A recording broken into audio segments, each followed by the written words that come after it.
welcome back to The Etiquette Show. I'm Conchetta Rose. Today on The Etiquette Show, we have a book marketing expert and author of 1001 Ways to Market Your Books, mentor to authors who have sold over 1 billion books, and founder of the Billion Book Initiative to help the next generation of book authors sell another 1 billion books. Today we have John Kremer. John, thank you so much for being here with us today. Thanks a lot, Conchetta. Fabulous. How are you doing? Everything good over there?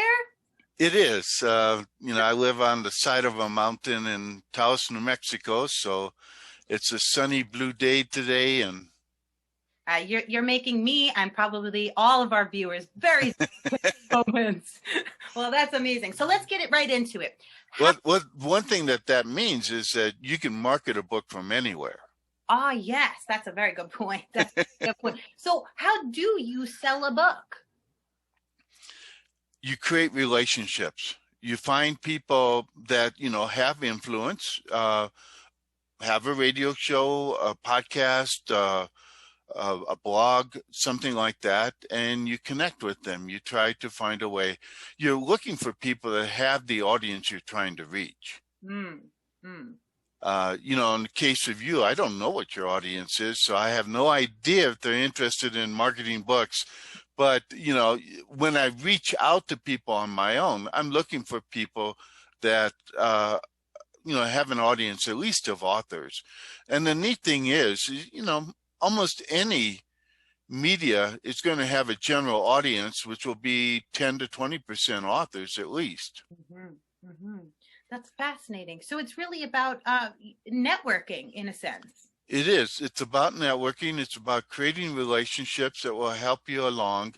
You're looking for people who already have the audience you want to reach because, most first-time authors, they haven't built an audience. They don't, they have no audience at all.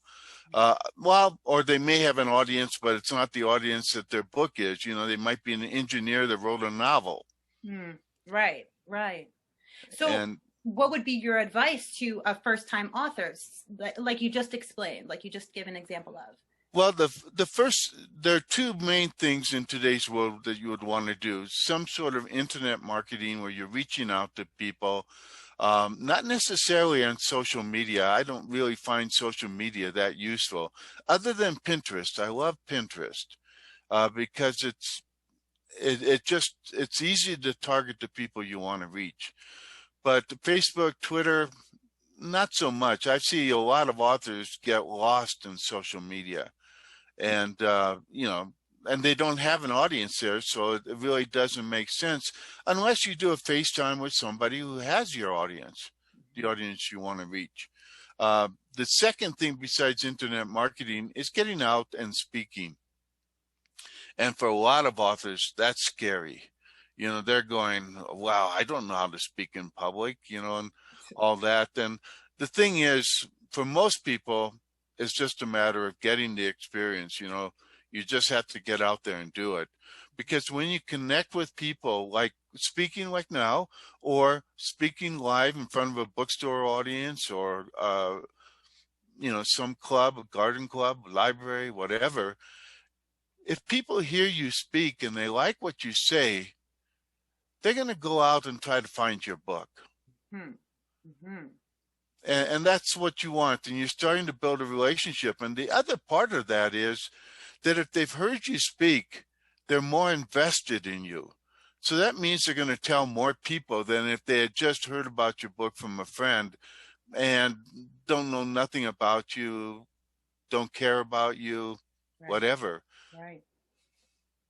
I think in today's world, I think we perhaps use social media incorrectly in a sense, right? Like social media is a beautiful thing to connect with people, to even start a network, in different venues and stuff like that. But at the same time, what you're saying, if I wrote a book, my instinct would be post, on all my social media, try to get people to see it, try to reach people. But it's funny that you say, in that sense, that's not really all that helpful if people still don't know who you are to begin with. Right, right. And again, I use social media. I use Facebook. I use Twitter, but I use it to create relationships. I'm looking for people I can connect with. And I've connected with people on Twitter, Facebook, etc., in that way, and then created a relationship where we ended up doing a Zoom meeting or another chat program or something like that, audio interview, a podcast. Right. The really neat thing in today's world right now is the number of podcasts that are out there that, and they target every audience you could possibly reach. And I even, I may, somebody may invite me to be on their podcast and they have an audience of 3 people, something like that. But I will still go on and be interviewed because you don't know how big they're going to grow and how big their audience is going to grow. And their podcast will be there for like forever, possibly. Right, right. It does linger somewhere out in the realms of wherever podcasts reside. Right. And somebody might hear it who's got a big audience and wants to interview you. You don't know where all the connections are going to come from. Right. But the author's job is to start the word of mouth for the book. 80% of all books are sold by word of mouth. So the process is that the author, because who else is going to do it, has to start thinking about, let's start building an audience. Let's get some people out there talking about my book. And then somewhere in that process, hopefully magic will happen. You hit somebody with a big time influencer who likes your book, falls in love with it. I mean, Jack Canfield and Mark Victor Hansen of Chicken Soup for the Soul has sold thousands and thousands of my books because they fell in love with it. Wow, that's amazing. So what would you recommend to first-time authors? Like, where should they start? They could start out just like you would, by post, but post with the idea of not just talking about their book, but talking about the ideas in the book. And building interest in that, and then just asking their community, whatever they have, the social networks they have, can you help me find podcasts or websites or bloggers or so on who would be interested in hearing about what I have to talk about? Wow. The problem with most authors is they focus on the book, when they're going, buy my book, when it's really that they have to sell people on the ideas incorporated in the book and how it will help people in some way. And that's what will make a difference. There are probably at least 20 or 30 million people who have written a book in the last 10 years. And, most of them are not up on Amazon. I don't know where they are, but I find enough authors that are not up on Amazon that I know it's happening. And they don't know how to reach out, and they haven't built a platform to begin with.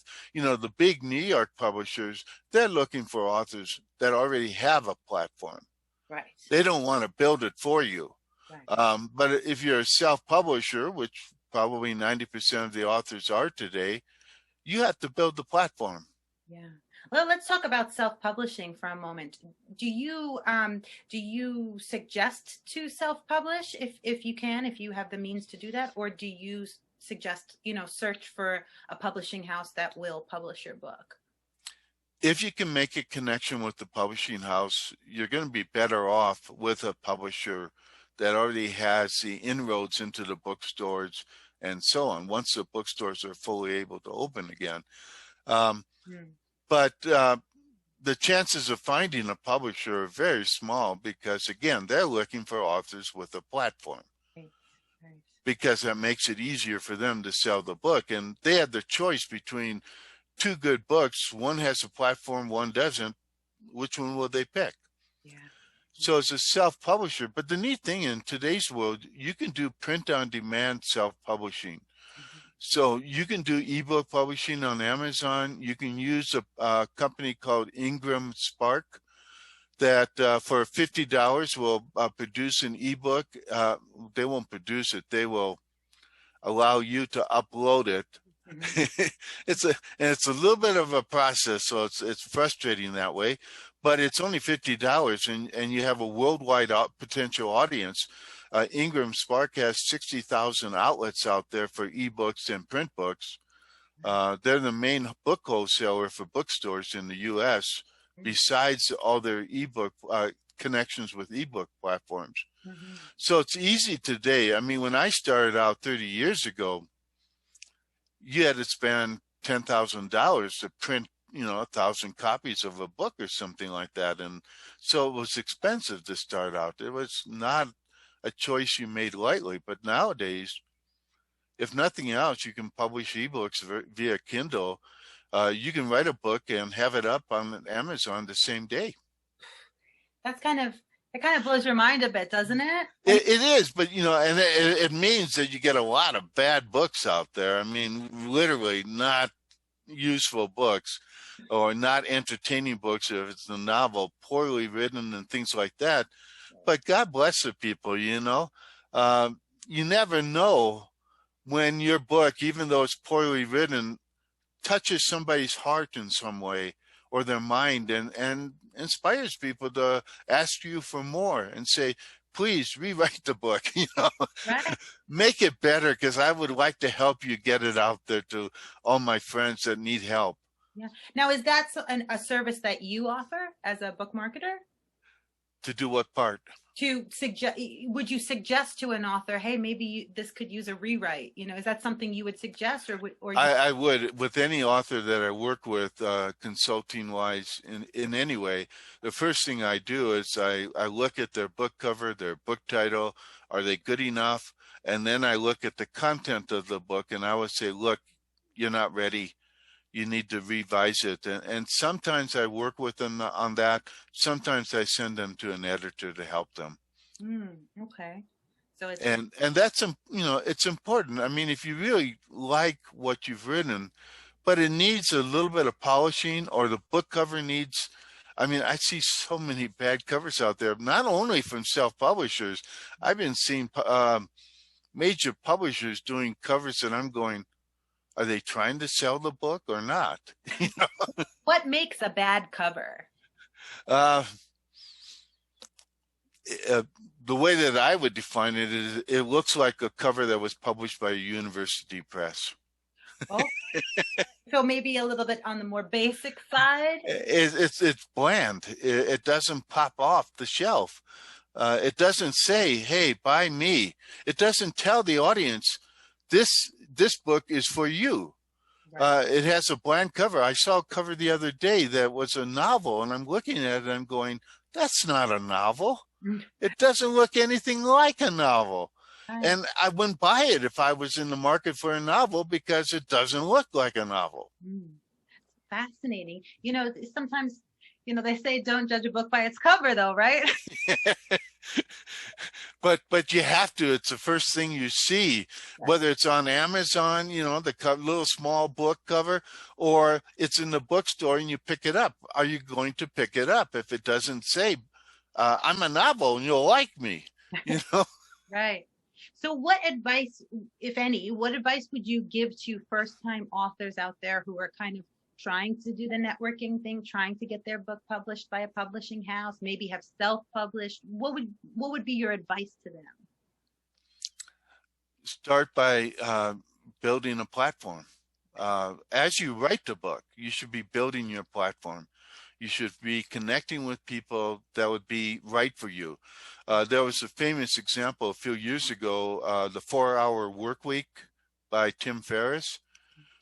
He spent the year up to his publication of his book going to internet marketing conferences, because those people, internet marketers, are the people that believe in 4-hour work weeks, so they're going to be a top audience. He would go there and he would ask people, how can I help you? So that's a first step. And then he would take them out to dinner, start building a relationship with them. So when his book was ready to be published, he had a relationship with probably 200 key internet marketers, people that had a big audience. Yeah. And so his book became a bestseller in the first week. Wow. And then eventually went on TV and things like that and built an even bigger audience. And, now he's a famous name brand author. Yeah. So it is a lot of footwork, so to speak, in the beginning of marketing a book, isn't it? It is. It does take time, and you have to be willing to spend the time. Yeah. Too many authors that I hear from, they want to pay somebody else to market their books. And a lot of times it's really funny how they do it, because they'll come to me and say, hey, I'll give you a percentage of my book if you'll market it for me. And I'm going, why would I do that when I can market my own books in the same amount of time? Right. And I get 100%, Right.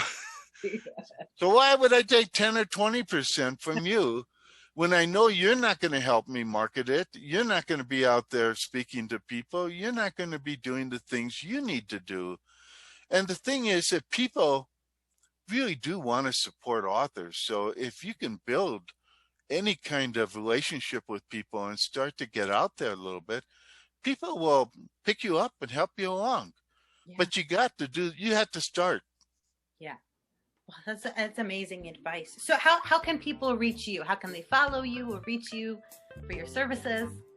The best way is my website at bookmarketingbestsellers.com. Fabulous. It says it right there in the title. If you want a bestseller, find John. Yes. Yeah. Thank you so much for being here on the Etiquette. Sure. It's been fun. Thank you, guys. We'll see you next time.